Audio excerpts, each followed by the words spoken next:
Welcome to the Knowledge for Men show. Your life will never be the same. Your level of success will seldom exceed your level of personal development. I want to die empty of regret. I want to die empty of my best work. We don't understand who we are. Instead, we're living out somebody else's narrative. What one man can do, another man can do. If it's been done, it can be done again. Being yourself and being your truest, most authentic self in every moment. If it scares you or makes you a little afraid, do it. Follow your heart and your gut. The first stage, I think, is finding you, like finding out who I am today. Stuff will not work. You will have things that fail. Success is when you're a happy, fulfilled person. How do you define success? It's your life, and you are the creator of the movie script that is your life story. Do you ever feel like you're doing the journey alone? Have you ever felt like that you just need someone to talk to, someone who could bring some perspective into your world? Or maybe you're not the type of person who learns from watching video courses or reading books, and you just want to talk with someone specifically about your challenges and how to break through them. I want to introduce you to the High Performance Men's Coaching Program. It's an intensive coaching experience designed to unlock a man's full potential in his life, business, and relationships. Over this past year, I've brought together and trained some of the best coaches in the world to help men step up, stop playing small, and become the strongest versions of themselves. Learn more about High Performance Men's Coaching at kfmcoach.com. Again, that's kfmcoach.com. You are not alone, and we are here to cut through the crap, hold you accountable, and challenge you so that you can make your dreams become a reality. Go to kfmcoach.com to learn more and apply. All right, guys, welcome to the show. I'm here with Lou Redmond, who's actually a longtime listener of the Knowledge for Men podcast. He is the author of Find Your Truth, a modern story about letting go of addiction and finding your life's purpose. Lou, welcome to the show. Andrew, super pumped to be here, brother. All right. And so, Lou, I guess, as you know, we dive in every show with a favorite success quote or some sort of saying that the guest has lived by. So what do you got for us? And then share with us what that means to you. When there are no enemies within, the enemies outside can do us no harm. And I heard that, I used to always hear that through Les Brown in his motivational speeches. It's an African proverb. And what that means to me is when we don't have those fears, when we don't have those, I think those are our enemies within, those fears, those insecurities, all that self-doubt and self-sabotage. When we can rid of that and we don't have that inside of us, it's like life just takes on a whole new world, and it's lighter and more beautiful life. So for you, how does that quote resonate? How does that actually explain how that resonates with you?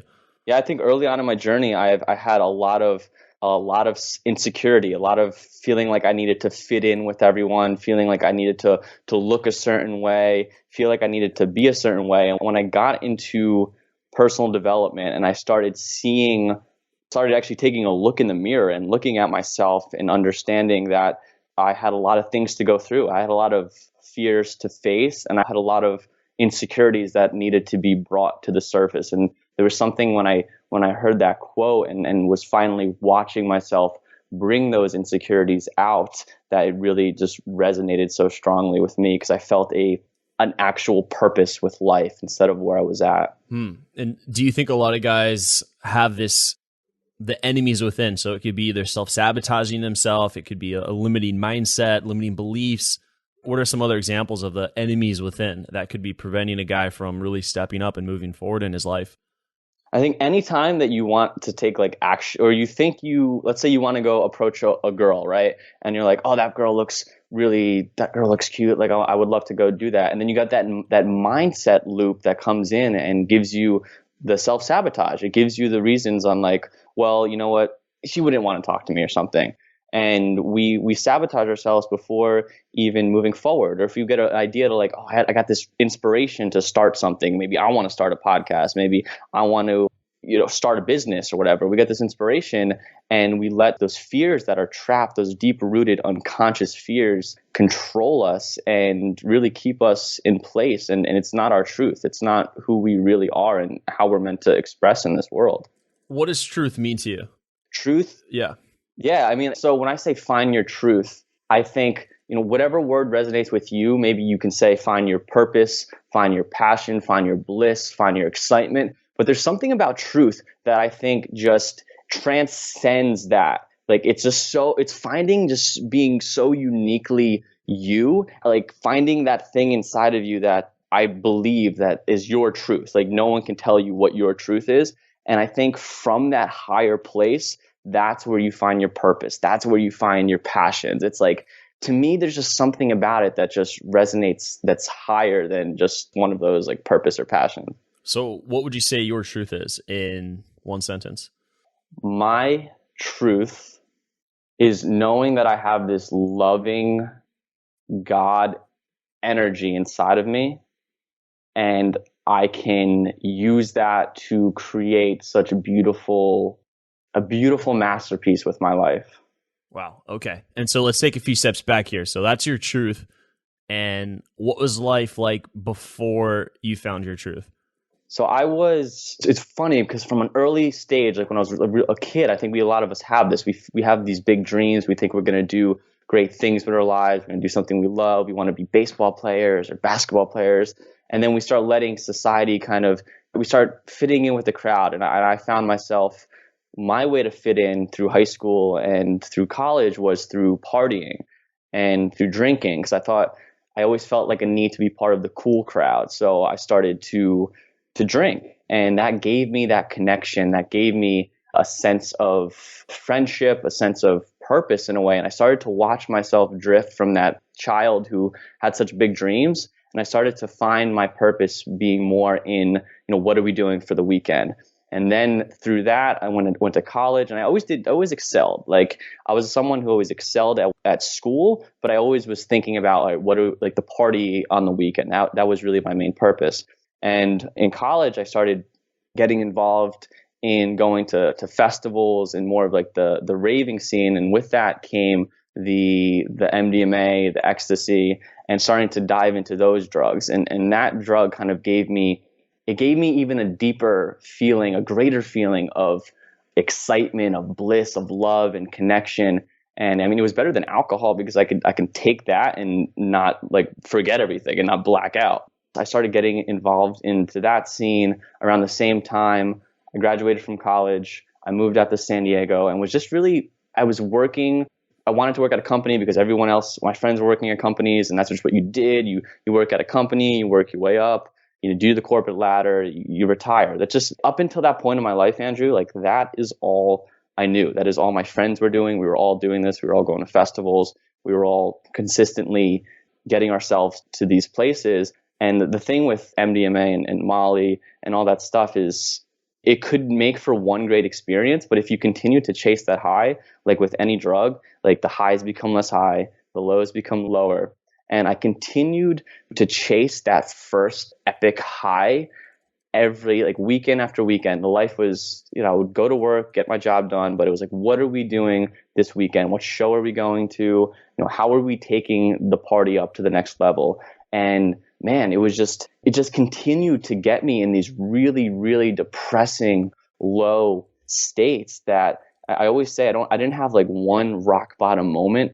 I had like weekend after weekend of just feeling lifeless and depressed. And until one weekend, it was Memorial Day weekend of 2014, where I look over at my girlfriend who was sound asleep. She's been studying for grad school. It's like 6 a.m. My eyelids are the size of quarters. I can't sleep. I'm just feeling just miserable. And again, getting myself in the situation. And on that morning, I said I was going to just stop. I needed to make a different change. I needed to make some kind of change because it was like I can finally see what I was doing to my life. And I had enough of it. Like I was tired of getting myself into those situations. What do you think you were trying to numb when you were doing it week after week and you're chasing that high? What were you numbing? Alcohol, drugs, and the late nights and early mornings or late mornings or no mornings at all, basically. But yeah. I think for a lot of people listening, they can either resonate with this, whether it's drugs, it's alcohol, or it's something else.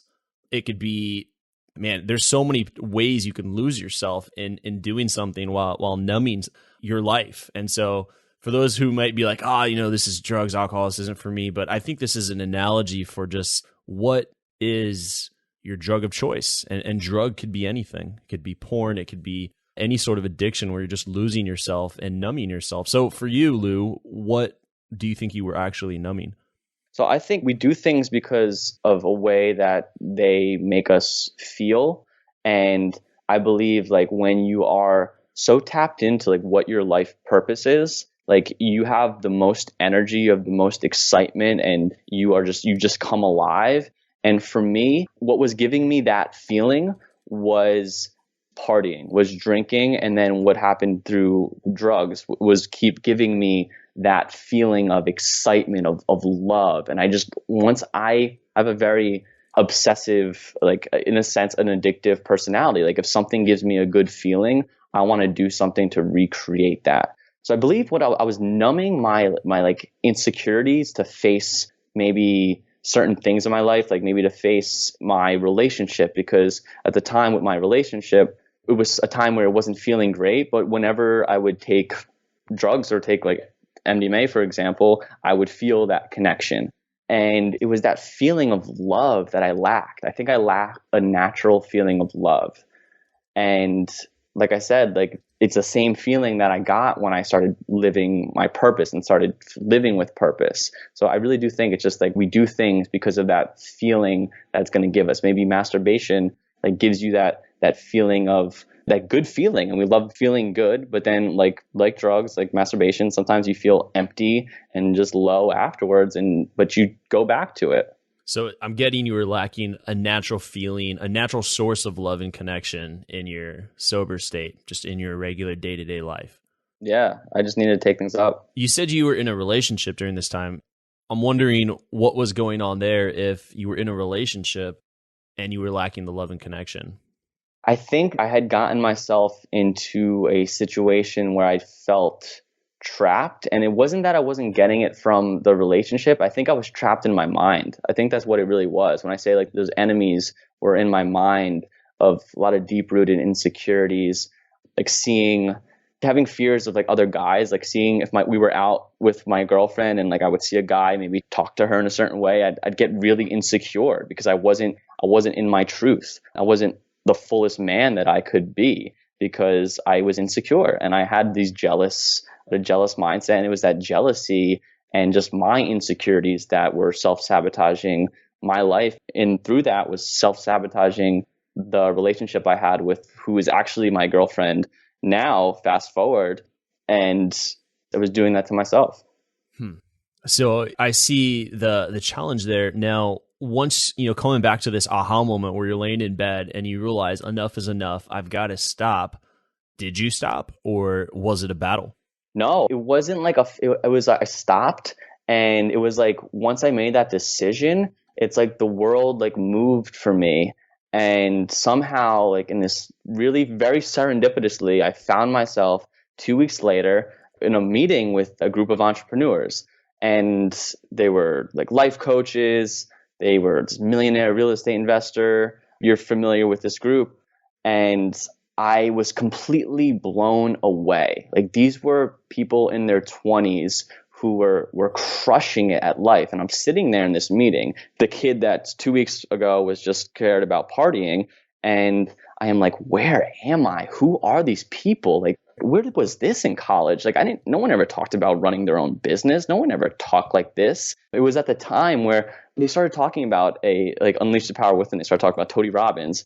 And at the moment, I didn't even know who Tony Robbins was. I was like, where are these people? And it was I actually asked that question in this meeting, and everyone's just looking at me with this like blank stare, like, who is this kid? Like, why is he here? Get out of here. Yeah. It's interesting because sometimes you could feel like you're in such a box, like the life you're living is the only life. And until you break out of that box, you found yourself in a group where there was other people who were, living at a high level and really going after their dreams and making things happen for themselves. And then you found yourself in this new world. And I think for a lot of us listening, I think we're in somewhat of a box. And until we break out of that is until we can really see what's possible for us. So what happened to you? We all know that quote, the Jim Rohn, you're the average of the 5 people you most surround yourself with. I think that's really one of the fastest ways to hack through life in anything. What happened to you when you started surrounding yourself with high level guys and people? Yeah, first off, it was a complete paradigm shift. Like once you see that, it was like it couldn't not be seen. And once I got that excitement, and once I got that, it was almost like I found a new cool crowd to be a part of, and I wanted to live up to it.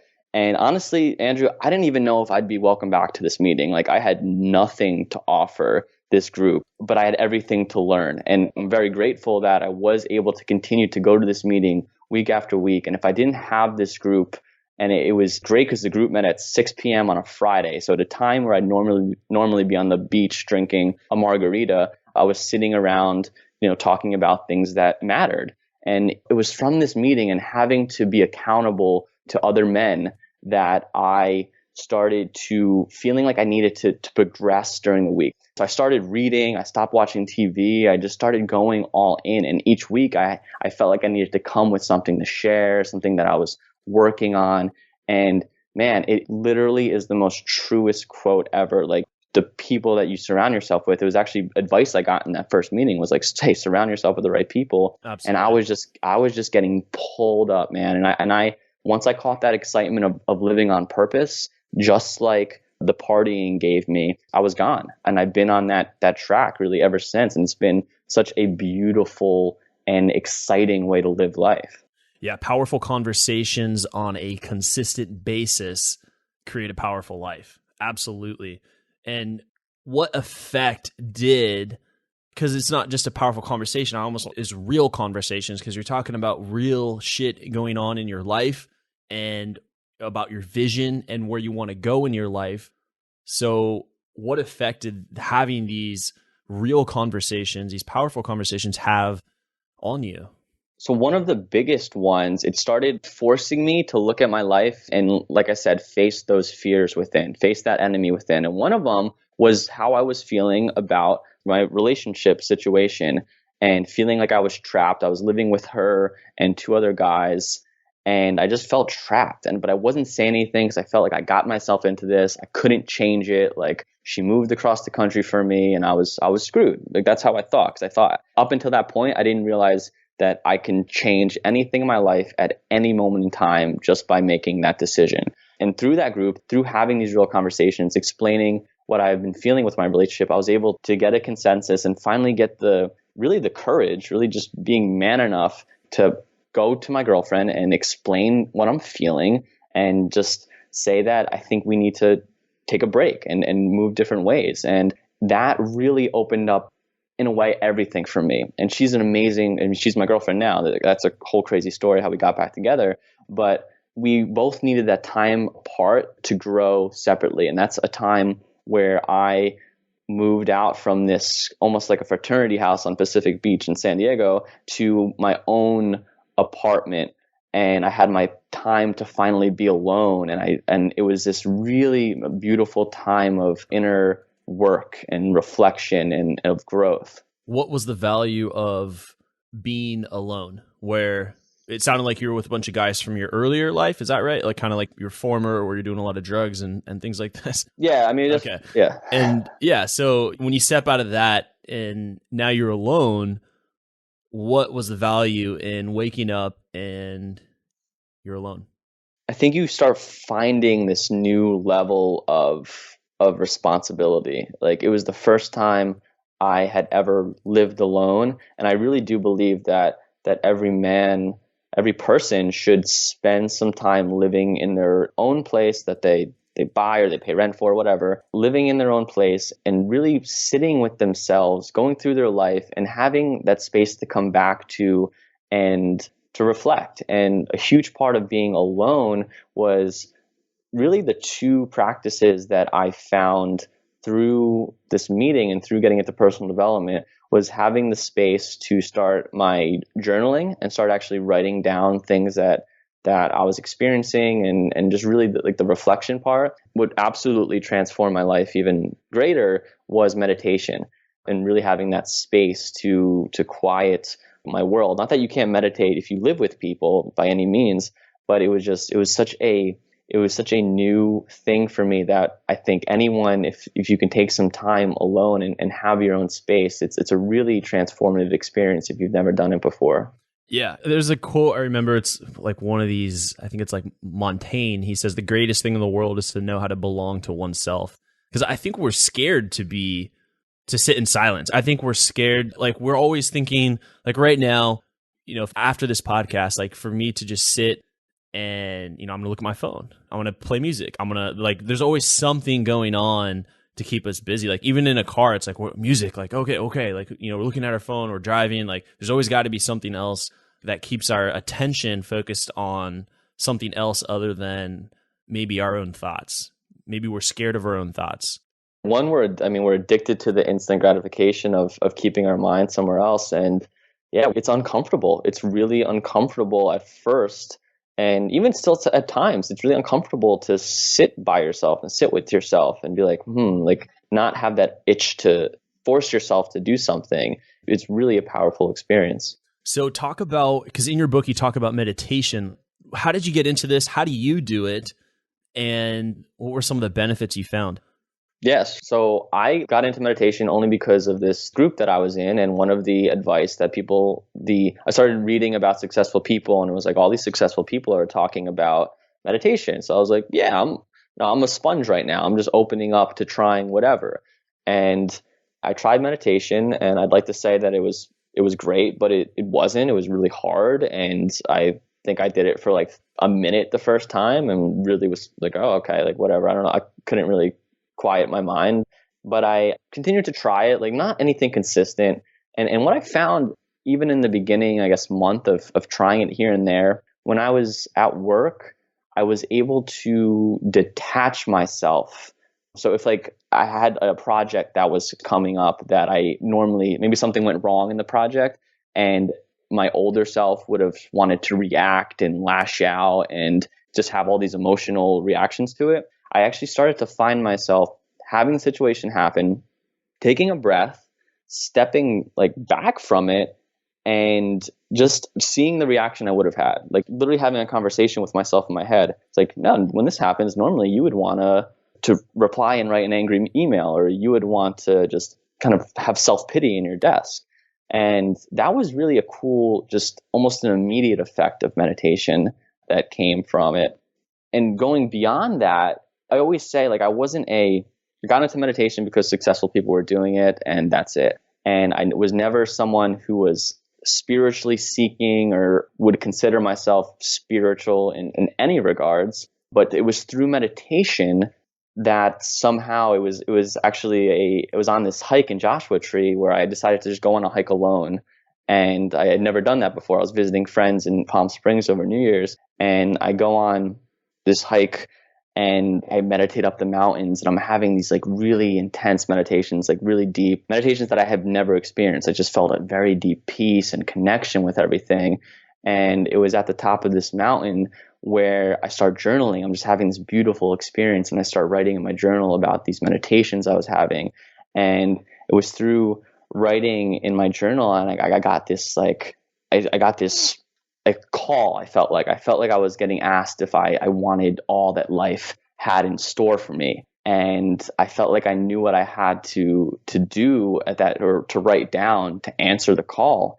And I felt like I was being asked to completely stop drinking, because up until that time I had stopped doing drugs, but I was still, I would still go out on the weekends. I wasn't drinking as much as I used to, because I valued now my time in the mornings. I valued getting up early. I started going for a run, and I saw when I drank less and I was out and seeing all my friends really drunk, I understood. I was like, I don't want to be like this. I don't want to have these stupid conversations. Like, I started to really value the meaningful conversations. And it was on this mountain that I decided I felt like I needed to make this decision to just completely let go of alcohol, because I felt like it was just the last thing that was holding me back from becoming like the best man I could be. And so I wrote in my journal on that day that I was just going to quit drinking that day. Boom, closed my journal. And then it was like the sky opened up, and I had just the most beautiful experience that I can't even begin to put into words, even though I tried putting it to words with the book I wrote. But it's such a beautiful experience when you have something like this. And it was this experience through meditation that really opened me up to another type of transformation. Was there any sign of fear or anxiety when you made that decision and let's say you were starting to walk down that mountain? Absolutely. When I got back into my car and was going back to San Diego to drive home, I was like, what the heck did I just sign up for? Like, there's no way. Like, wow, it's a huge commitment. Like, what am I going to do if I stop drinking? How am I going to socialize with people? How can I go out to a bar? Dude, it's like, I literally was like, the thought of it was so uncomfortable. Like, how can I need to have a drink in my hand, or I can't be looked at as the person that doesn't drink. Like, that doesn't look cool. And I got back in my car. I was like, you know what? Whatever. I'm gonna take this day. But I felt so good. Like, it just, everything just felt so good. Whereas I was like, I'm just gonna take this day by day. And what happened is the next few days, I had more of those situations happen to me, these spiritual experiences, and I kept having these realizations to ultimately, it's a long, intense story, but what it led to was me finding that love that I needed to express. And I ended up actually just quitting my job with no 2-week notice, with no money. I had no money saved, no plans on what to do. And a lot of people will say like, oh, save up. And I don't think everyone should just quit their job, because I was feeling like it felt so right. And I quit with no 2-week notice and no money saved. And I went into the... Did you call or did you just walk in? Did you just not show up, or how did... I got on my computer in the morning. I wrote this heartfelt email to my company, like was thanking. I was crushing it at work, by the way, too. Like, it didn't make any sense to anyone. Like, I was doing really well. I was into personal development. I just got a promotion, and I write this email to my company, to everyone at my company, not just my boss, to everyone in my company, explaining like I had found a higher calling. Like, I had found a purpose that I needed to go fulfill. And I was thanking everyone. And I send the email, I go on airplane mode, I sit outside my apartment, and I'm just basking in this feeling. I'm just like, it just feels so right. And all of a sudden, as I look over, there's 5 police officers that are there, and they come in and they ask me if I'm the person that sent an email to my company talking about some calling. And I'm like, what is going on right now? And what they said was like, yeah, they thought that your email might be a suicide letter. Oh, because they were probably trying to call you and you're on airplane. I was on airplane mode, just basking in it. And it's Tuesday, 9 a.m. in corporate America. But it's just my heart. It was just like I poured my heart in this email, and it could scare people, or it just, if you read it in a certain light, you're like, well, what's this higher calling? You know? So that was crazy. It was funny because like I felt like I'd finally gone so sane, and it was like the cops were coming, like, no, you can't quit your job. You can't do this. Like, stay where you are. Put you in jail for quitting your job or something. Wow, what an intense experience. And you know, as I'm thinking about it, yeah, if you're like talking about this spiritual, this like higher thing, and it can kind of sound like, oh, yeah, is he letting go? Like, what's happening here? And so, you know, what would be really cool is if in your book, do you have that letter? I do have the letter. I have the email in my book. I do have the email in my book. That is amazing. That is. I'm gonna look for that letter. And so now that you've made this, you made this decision here, and you're living more in alignment to your truth. You're still. I mean, what's next though? I mean, you just quit your job. It's like as if everyone listening is like, all right, like, do I quit my job now? No. Well, I'm not advising anyone to quit their job. I just think this is a compelling story. But what happens next here? So what happens next is what I learned from doing this so extreme is how supported you will be when you follow your heart. Where, like, I don't know if I'm sure a lot of your listeners are familiar with the work of Joseph Campbell. I know you might have talked about it before, but that hero's journey. Right. Yeah. So this was my huge step into the hero's journey. And Joseph Campbell says, when you take that step, like, doors will open where there were not doors before, and where there would not be doors for anyone else. And every step of the way, like, the first thing that I was scared of was obviously money. How am I going to make money? And something popped up like literally 3 days later, where I would work like a week a month. I'll be supported. Like, I'd make more money than I was making at my corporate job. Like, it was crazy. Like, you can't make this stuff up. And I was like, okay, I got my money was okay. And then every step of the way, I just continued to get guided and supported as I continued to make this. Like, a month into it, I was like, I need to write a book about this. This was a crazy story of transformation. And I think people are going to really resonate and are going to find their own stories in here. So I was like, I'm going to write a book about this. And I started writing the book, which was a whole journey in itself. And it was still, though, Andrew, it was still a time of still finding out, like, even though I found this love and all I thought, like, I quit my job because I found like I had this love that I needed to travel and help people. I didn't know what that looked like. I just knew that I needed to do it, or I felt like I wouldn't have felt like that again for another 10 years. So it was still a time though of me really experiencing finding my passions and really understanding like, how can I serve? And if there's one question that you want to ask yourself every day, and which I did, I would journal every day, how can I serve? And I just continue to try new things and to explore. And I'm not going to say it was all beautiful. You go on these crazy highs, you go on some lows, and it's the hero's journey. It's like, you're going to face your trials, you're going to face your triumphs, you're going to face that dark night of the soul, which I was in. And but every step of the way, it's like the doors kept opening, and I was able to support myself and now move into really finally, and podcasts, like I mentioned this to you, Andrew, like podcasts like Knowledge for Men. Like, it wasn't, I was listening to people's stories and gave me that consistent inspiration. But at some point you had to start taking action. And I remember you were listening to this show as a listener, and then you were getting the motivation, getting the inspiration, but you had to take action. And that was your journey here. Exactly. And even after I quit my job, it's like, sometimes I found myself maybe being unsure, and you can get lost in reading and podcasts. Like, it can give you that feeling of doing something, and it's great. I think it's needed, and it's used. But at some point I had to just start doing something, and I had to just start getting my message out there. And this was still like a year, like it was a journey even after quitting my job. And at one point I just had enough, and I just started I threw like a video up on Facebook just threw it out there, and like that started, like that just, I had to get started, like I had to do something. And it was from that I continued to kind of starting to build a message, and finally starting to get people understanding what I was about. Because people thought anyone who knew me thought I was absolutely crazy. Like, I lost my mind. They didn't understand it. So yeah, I definitely resonate with that. And you're absolutely right you answered the call to adventure, which is the beginning of the hero's journey.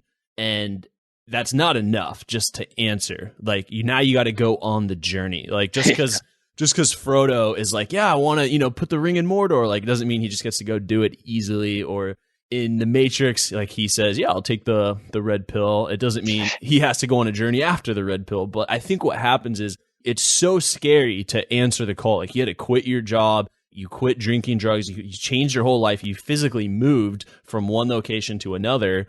And that's so much risk. That's a complete life change. But that's still not enough. That's just getting started. And I think we can definitely because you said you were feeling, oh my gosh, like you're questioning yourself. And that's a part of the journey there. Like, if you look at the hero's journey, the complete circle, you should be questioning yourself. You should be really in a struggle, because that's what the journey is it's really stretching your capability. And when you expand that, like your life is going to grow and expand. With like the whole podcasting and all that, it's like, man, 80% action, 20% learning is what I adopt, because I definitely love books and everything, but 80% action, you got to be in the arena. It's so true. So it's the journey of becoming. You're gonna face more fears. You literally hit it. It's like life. I write this in my journal entry that day. It's like, life starts now, and I know that I'm going to face roadblocks. I have this pictured up. I write in the journal on that day, I'm going to face, I don't care how many failures I face, how many roadblocks I face, like, it's going to come. And it's part of becoming who you really are, and becoming your most fully expressed self. Yeah, absolutely. The roadblocks, there would be times when I wake up, I'm like, please no roadblocks today. Like, please no challenges. Like, I've had enough. But honestly, I've really, over the years, really just learned to, the question that you can ask yourself is like, what would a problem-free life do for you? Like, that sounds boring. That sounds like I'm just like laying around and like everything's smooth and dandy. But the challenges really make life worth living, because as you overcome them, you grow. And I don't think a problem-free life is a great life. And I think accepting that is key towards handling the roadblocks when you answer that call to adventure. But man, powerful, powerful stuff here in your story. Let's now dive into the knowledge round. So I'm just going to ask you a few more rapid fire questions. And then for yourself, Lou, just kind of gut level responses, short and simple. Let's do it. So you might be wondering, why would I ever invest in a coach? I've never done anything like that before. Well, it's going to shorten your learning curve and save you the time that it would take to achieve your goal. You can avoid making mistakes that you would otherwise make. You'll get more results because everything will be tailored to your specific needs and challenges. The coach will hold you accountable so you can't procrastinate, so you can't be lazy, so you can't say, I didn't have the time. You'll be challenged and pushed harder than you've ever been pushed. You'll have conversations so powerful that you'll feel more energized, alive, and confident and certain about the goals that you have in front of you and where you want to go. Most importantly, where you want to be. You'll go farther than you've ever gone before when you have a coach. If you want to learn more about our high performance men's coaching program, go to kfmcoach.com. Again, that's kfmcoach.com to learn more about our high performance men's coaching program. You have got to understand that every successful person in the world invests in coaching to go from good to great. And if you're already a high achiever, then how much more could you achieve if you had a high performance men's coach at your side to push you even further? Go to kfmcoach.com to learn more and apply for our high performance men's coaching program. Again, that's kfmcoach.com. Welcome to the Knowledge Round, where the guests will be asked rapid-fire questions to give the audience invaluable pieces of wisdom to help transform their lives. Starting in 3, 2, 1, showtime. The first question I have for you is, what advice would you give to someone who's feeling really lost right now and kind of unsure of where they're going in their life? Find solitude and meditate and see what comes up. All right. And what do you think was really holding you back from becoming the man you are now today? I have to go with the alcohol and drugs. You know, my mind's at my full capacity because I have nothing holding me back anymore, and I'm able to fully attack life. I like it. And what is one thing you do every morning to jumpstart your day? Meditation. As I said, it's definitely my keystone habit, and deep breathing, stretching, and just that really sets my morning, and the visualization is huge and sets my day up for success. Great. And your book here is Find Your Truth, a modern day story about letting go of addiction and finding life's purpose. For yourself, though, what have been 3 of your most influential books on your journey and why? First and foremost was Outwitting the Devil by Napoleon Hill.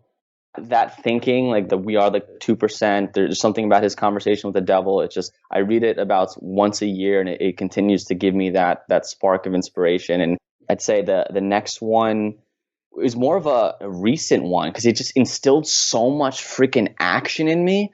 And it was Grant Cardone's The 10X Rule. And if I encourage anyone to listen to it, because it's such a motivator. It's just like a motivating factor for me. And the third one, I'd say Autobiography of a Yogi by Paramahansa Yogananda. And I consider Yogananda definitely one of my spiritual teachers. And I have a deep connection to him. And if you're into the spiritual side and or wanted to learn more, I would definitely suggest diving into his story and starting to hear kind of some of his advice and insights, because he's an amazing master. Yeah, it's Autobiography of a Yogi. Is that what you said? That's right. Yeah. Mm-hmm. I believe it was either Steve Jobs. Steve Jobs, yeah. It was like it was either the last book he was reading or it was the only book at his bedside. Something like that. He gave it out to everyone at his funeral. Like he had that given out to everyone. Yeah. Yeah. So powerful book, obviously there. Now, this next question is a scenario. So Lou, imagine you had 60 seconds with your 20-year-old self. If you could envision where he's at personally, professionally, relationships, all this, what would you tell him to do knowing what you now know today? To do and not to do? I would tell him to find a group of entrepreneurs. I would tell him that you can create your own business and find other people that are doing it and surround yourself with that type of people. What I tell him not to do, I would tell him not to get caught up in the drug side of going to festivals. I would tell him that festivals can be beautiful and exciting and so much fun sober. And I would tell him to just let go of that. It's making you less of a person. And now what is, even if you have to summarize some of your main points, completely fine, philosophy on life? philosophy on life is that we are all an expression of a higher power. We all have this, I believe there's this love that's permeating through the universe, and we have that deep love inside of us. It's that love that we can express our truth, and that's going to give us our highest states of fulfillment and joy. Yeah, it's beautiful. Well said. And now, Lou, as we come out of the knowledge round here, what's exciting you now today? What's really getting you out of bed in the morning? This book that I spent 2 years writing my story, writing my transformation, and what helped me so I can help other people in their own journey. And I had just published this book, Find Your Truth, and I am just so excited to get this message out. Like, it's literally been 2 years. I wrote one draft. I threw a whole draft out, and I reinvigorated myself writing and finally got this project to the world. And I can't wait to just get out there every morning and just share this message in every way that I can. All right. Awesome. Powerful. And yeah, I know the feeling of finally getting that book out. You've been working on it so long, and all the drafts, all the edits, all that just to get it out. It's, my hat's off to you for getting your story out and making it happen, taking massive action, quitting your job and going after what you find most in alignment to yourself. My hat's off to you, Lou. And for the audience, again, you can pick up his book, Find Your Truth. Go to Amazon. Literally just type in Find Your Truth, or you can put in Lou Redmond, L-O-U Redmond, and it pops right up. Lou, any last words or a parting piece of guidance here for the audience? I'd say just find that love. If you can live with as much love as possible, that is the emotion that we're here to experience most often. All right, well said. And Lou, thank you so much for coming on the show, sharing your story, all the ups and downs and tragedies and beautiful experiences that you shared with us. Quite a ride there. Lou, thank you so much. Thanks for having me, Andrew. Thank you for listening to the Knowledge for Men podcast. Hundreds of interviews and millions of downloads later, we're continuing to build an international movement, and we're just getting started. So if you enjoyed this episode, go ahead and leave a helpful review in iTunes, because it really helps the podcast grow so we can impact even more men in the world who need this. Guys, this is all about living with purpose, where every day you only do things that matter to you. You wake up, live with purpose, and take massive action towards the life you want. And always remember, love the life you have while creating the life of your dreams. Go to kfmfree.com to get a surprise bonus I've made for my listeners. Again, that's kfmfree.com for something that's changed my life, and I'm offering it to you for free. Also, check out my Amazon best-selling books that I've written for you to help you crush life at kfmauthor.com. Again, that's kfmauthor.com to see all the books I've created to help you break through in life. This is your host, Andrew Farabee, founder of knowledgeformen.com, and I'll see you in the next episode.